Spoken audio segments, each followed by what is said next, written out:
We are seriously waiting. Beep beep.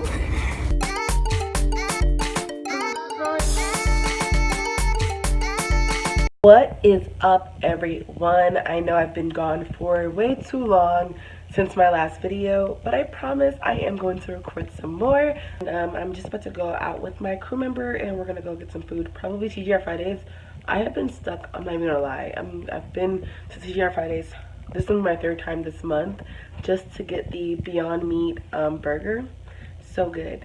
So I'm gonna go there and then I'm gonna do my homework and then I'm gonna record for you guys. I have a lot of things that I want to talk about and I'm pretty excited because you guys really enjoyed my advice video that I posted.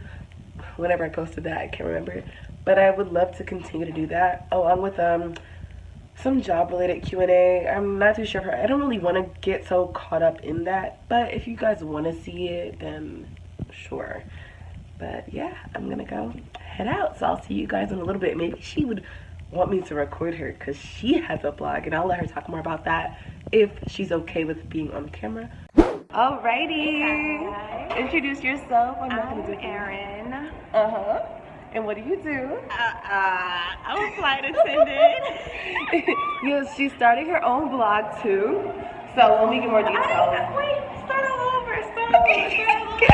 Okay, okay, we gotta be serious.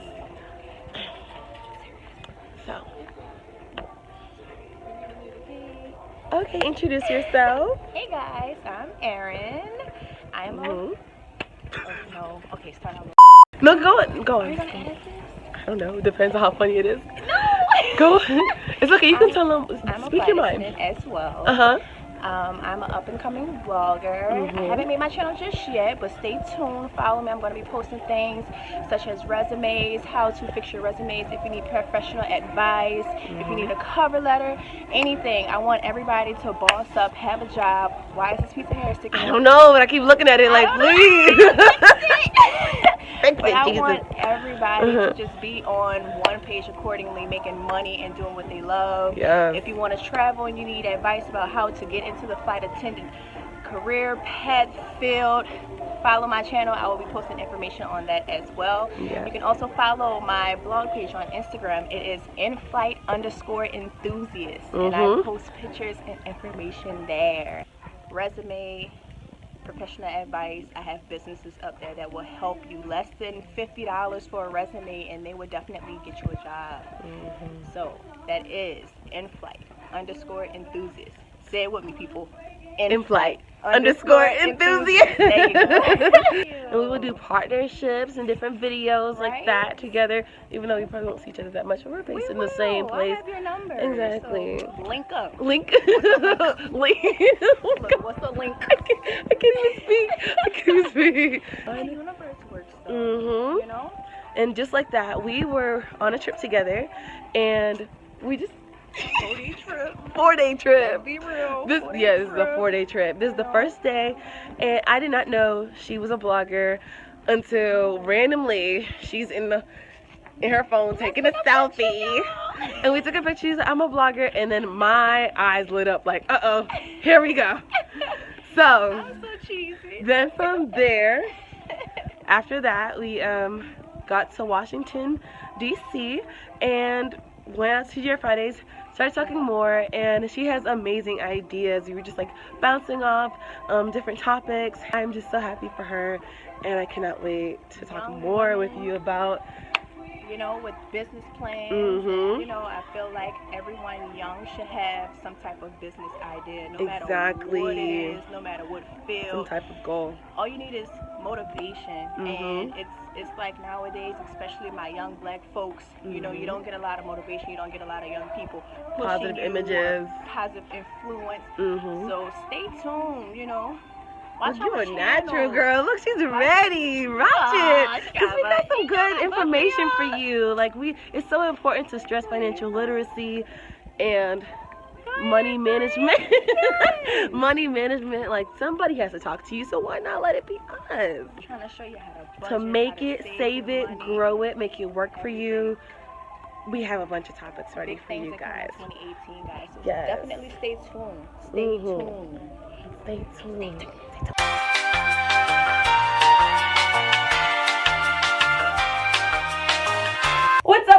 guys, it's your girl Trin. What's up, y'all? It's your girl Pearly. And we are here with our first collaboration video. So, we wanted to come and tell you the 5 misconceptions of being a flight attendant. So let's get right into it, because there are a lot of things that people do not tell you when it's time to go to training, graduation, and then just working in general. So we're here to break it down for you. Little grasshoppers. Yes. Alrighty, guys. Our top 5 cons. Alrighty, guys.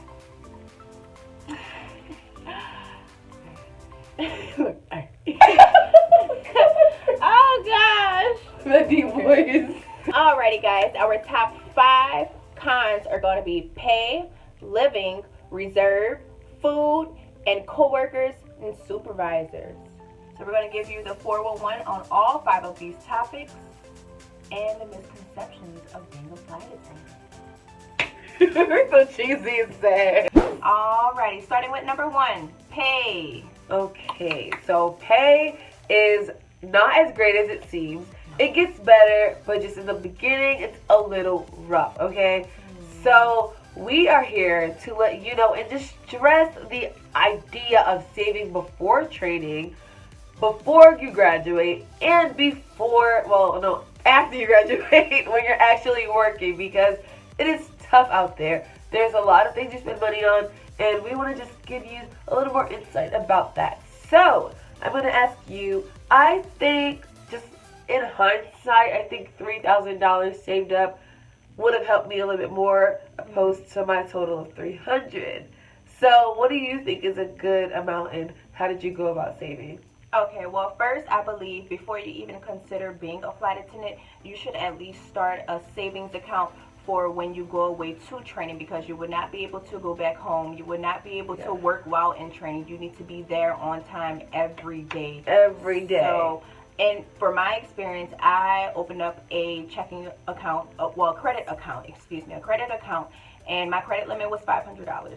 So with that, I was purchasing Subway. I was purchasing like some cheap burgers and stuff like that, something to keep me going. And sometimes I will buy a large meal, so therefore I would be able to eat then, and I would have leftovers for later. So you just have to take all of that into consideration, because it does play a part. Even though you may be paying $5-10 for a meal, maybe $8 for a meal, all of that totals up. Yes. So just think about that. Yes, you definitely need the money, because they're not going to help you. No matter what company you work for, I think that's pretty common. I think I could speak for everyone. They're not going to help you move, and they're not going to help you pay your bills, because the stipends that you get are not that. They're decent if you don't come from much, but and it depends on.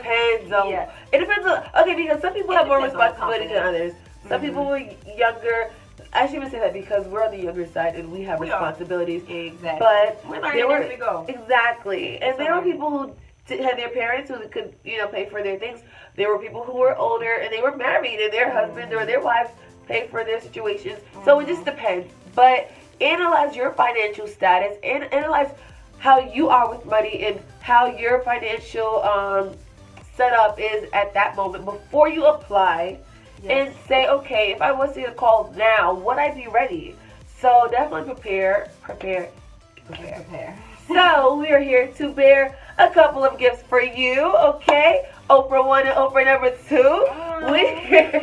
In the links below, okay? We have linked not one, but several savings accounts that will actually make your money work for you. Yes, I did say that, and it's not a joke.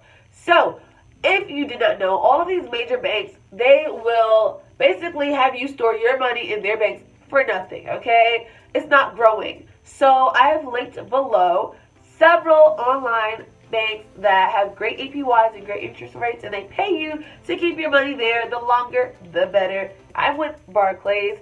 I do recommend them because they are great, but there are a plethora of other ones.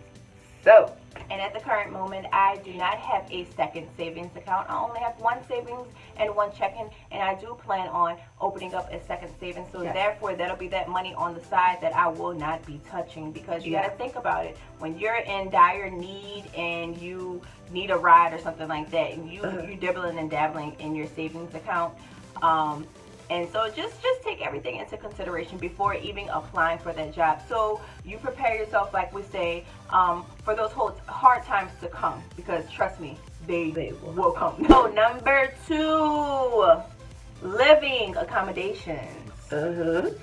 Living. So before you graduate, they will ask you if you want to move to the new location, which is your base, or would you like to commute. So think about that. Some companies depend on the company that you're hired by. Some companies will help you move.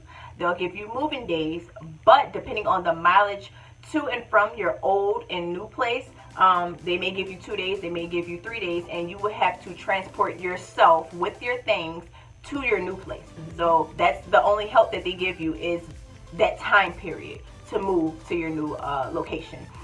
With commuting, I guess we can go ahead and explain our own experiences. Commuting is basically you're diving right into it. You get a quicker, duty time or duty period. I guess you would say. You start like right after graduation. Yeah, you start right after graduation. And what I did is I took bits and pieces of clothing. Like I said, I had my money on hold because you gonna need some money, honey. So I packed a few little clothes here and there, you know, because it was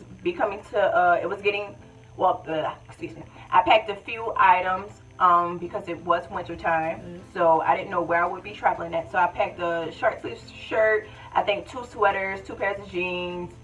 Child, pack that suitcase down. All the pack way, that right? in your uniforms, and you're on your way.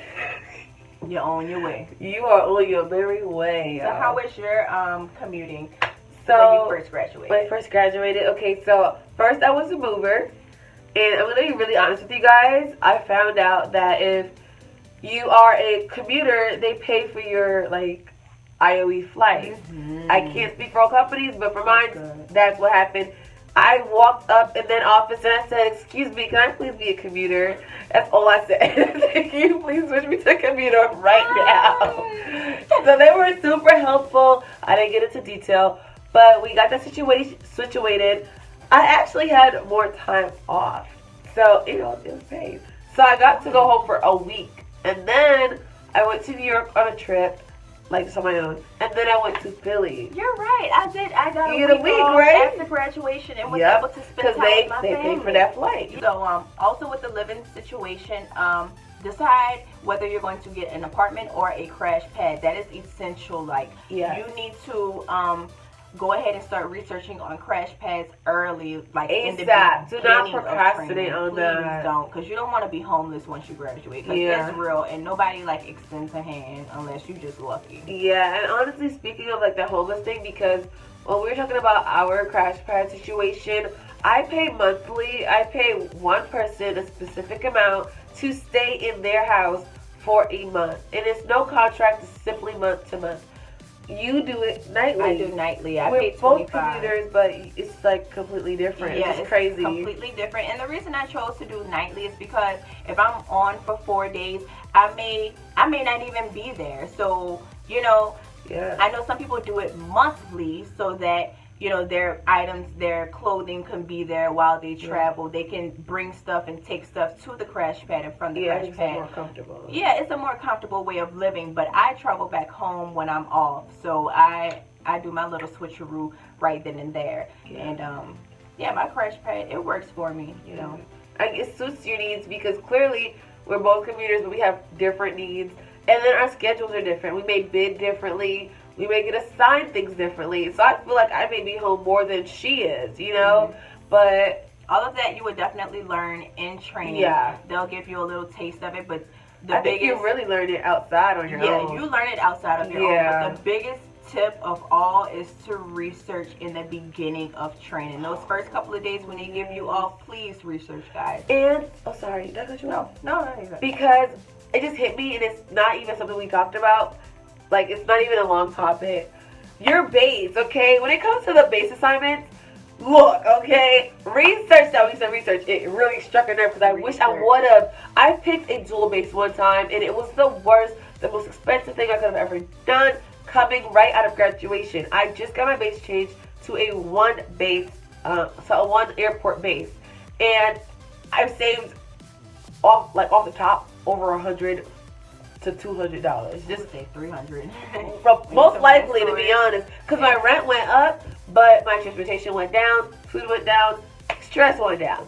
So research your base when you're in training. Please, I know it's like you're focusing on the test, getting by, having your sanity, whatever. Focus on research, because once you write it down on that paper, you cannot change it. Okay, you really can't. So. Another thing is, it can become very expensive. Yes. You have to think about it. If you move to a base where you do not have a vehicle, my biggest suggestion is sometimes you can rent a vehicle for $10 a day, $20 a day online. That's my biggest suggestion, because I'm doing it now, renting a vehicle to where you can go and come as you please. Because Ubering, leaving the airport is like $20. Yes, and if you're going, it's $8. I swear. Yeah. In the mornings, like 5 in the morning, it's like $8. Yeah, $8 or $9. But it can range from $8 to $12. Wow. Depending on, if you're using Uber or Lyft. I use Lyft. But Lyft for shorter distances, Uber for longer. That's what I've tried. It's Yeah, guys, just take into consideration of all the things that will come into that budget, into your commuting budget, moving budget, So, yeah. And then, in short, just the last thing you need to research is yourself. Can you live with other people in a crash pad, or in an apartment with your friends? Think of all of these things before you just commit to something, because once you're in that commitment, it's really hard to get out of it, and it's stressful, and it strains a lot of relationships. So analyze your finances and analyze yourself. Okay? Number 3. So number 3. Yeah, number 3 is reserve. Reserve is decent, but it's not amazing. Stressful. Yes, because you have to have little. your phone with you. Yeah. And if you don't, you could get unable to contact you. You don't want that. But anyways, how is being a reserve for you? In my honest opinion, it's okay. Really, you have to find some type of stability, because you're here and there. Like when I started, I was only off for 2 days on 6 days. So of those 6 days, I was sitting couch. And sitting couch is you're sitting there maybe until the last flight leave. You're sitting there from 5 a.m. to 1 in the afternoon. It just depends what time they have you blocked for that day. Yeah, in case you may need to pre-board or fill in for somebody who called out sick. That's the whole reason of sitting couch. So reserve, it's just you're just a fill-in for anyone who does not come in. That's all it really is. You pay your dues, and then you get a line, and then you're great making money. Yeah. So you're still making money while sitting couch. Even though you're not working that flight, you're still making money. So don't forget about that. So we've come to our last con of this video. Número 5 is co-workers and supervisors, dealing with them and all of that great stuff. So, 1, it's great to stay under the radar, get to know who the supervisors are, but don't let them get to know you for negative things. Be on time. Be on time, do your job, stay low, especially while you're new, saves you. So, the next one is like your peers, like besides your supervisors. How do you deal with, pause, because I'm about to spit it out. Okay, so you really want to know? The next one is your actual peers. What's your pet peeves when it comes to like your coworkers? Well, my biggest pet peeve is when people bring their problems to work, or when they're not people persons, or social people. Let's just say when they're not social or when they're rude. Just be straight up. Rude. Rude. I believe in this field, yes, it's like any other customer service job, but you have to think about it. You're stuck in a metal tube with 100 and something passengers, and the last person you need to have an attitude is your coworker, because you have to communicate with that person for an hour, for 2 hours, 3 hours. Yeah, for the duration of your flight. So I suggest for all flight attendants out there who are watching this video, if you go to work grumpy, please go into the bathroom, have a kumbaya moment with yourself, and have a Jesus moment. And just straighten it out, straighten yourself out, because nobody else wants to deal with it. I mean, everybody else is on that same plane, working that same shift, doing the same thing, and having their own problems. So that's really selfish of you to think that you're the only person going through anything. Yes. That's all. Another thing is know your job. Yeah. You know, being new, a lot of people try to test you. A lot of people try to test to see if you know your FARs, if you know your fam, if you know what to do. And a lot of check flight attendants get a little beside themselves. Yeah. Or, you know, some people may get a little territorial of their positions, and that's just to help yourself. You know, just be confident in your position. No. So that if somebody ever tries to test you on something, you can come back with facts and not just opinions. Yeah. It's not like speak out of emotion, you're speaking out of knowledge. So that's a great piece of advice. Know your job, because when you're new, and I think what they do is they mistake your bubbliness, they mistake your your energy for like being either ditzy, being or gullible, ignorant. You know, ignorant is not always oblivious. I'm gonna touch on is staying away from the naggers. That's what I call them. Naggers. Stay from all the negative energy, the complainers. They've been there way too long, and they just want you to be like them. So don't. Okay. Don't let it dim your shine. Don't let it dim your light. Not at all. It definitely will being around the naggers. Exactly. So we want to thank you guys for watching this video. Look out for our second part, which is the pros of being a flight attendant. It's not all negative, and this is not to scare you. This is just the truth of what we went through. And look out for the pros. And our top 5 pros will be coming soon, guys. I just want to say thank you for watching our top 5 misconceptions of being a flight attendant. We are new up-and-coming YouTubers, so we would appreciate if you guys have any other questions. Y'all can comment below in the comment section. Also, like and subscribe our video. You can go ahead and follow my Instagram blog page at inflight_enthusiast, as well as look out for my up-and-coming YouTube page. But yeah, if you guys can go ahead and comment below on any other questions you would like us to answer for you all, that will be awesome. Yes, and they call my Instagram at Trinies. That's just simply TRIN_NEES. And then my Twitter is the same. My Snapchat is TRINIESE1122. Okay? Simple as that. Like, comment, subscribe again. Hit the notification bell so every time we post, you get a notification and you can be the first one to watch. And who doesn't like to be the first? Okay? Thank you so much for watching. We've enjoyed doing this video. Support us. Yes. Support us. Yes. Come on. Make us great so we can make you great. Because we're about this money. Okay? Help us help you. Now we begging. Help us help you. Thanks so much. And have an amazing day, afternoon, evening, whatever. Okay? We appreciate the support, guys. Thank you so much. Stay blessed and stay beautiful. Yes. Take care. Yes. Yes.